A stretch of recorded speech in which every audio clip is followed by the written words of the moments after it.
അച്യുതം മോക്ഷദം സിന്ധുകന്യാപതിം ബ്രഹ്മരുദ്രാമരൈർവന്ദിതം ഭാവയേ.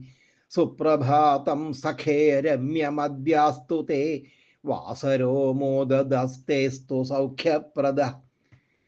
ഇതാണ് ഇന്നത്തെ ശ്ലോകം. ഇനി അർത്ഥം കൂടി എന്ന് പറയാം.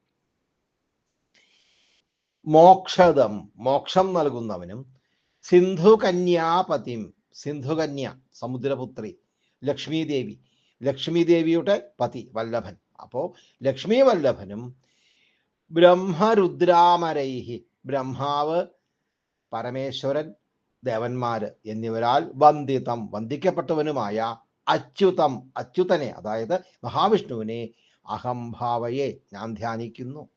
ഹേ സഖേ, അല്ലയോ സുഹൃത്തെ, തേ അങ്ങയ്ക്ക് അദ്യ ഇപ്പോൾ രമ്യം സുപ്രഭാതം അസ്തു, മനോഹരമായ സുപ്രഭാതം ഭവിക്കട്ടെ.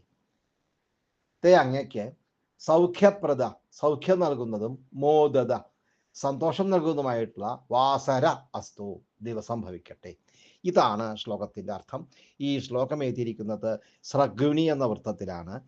ഇന്ന് വ്യാഴാഴ്ച ഗുരുവാസരം ആയതുകൊണ്ടാണ് വിഷ്ണു ഭഗവാനെ തന്നെ വന്ദിച്ച് എല്ലാവർക്കും സുപ്രഭാതവും സുദിനവും ആശംസിച്ചത്.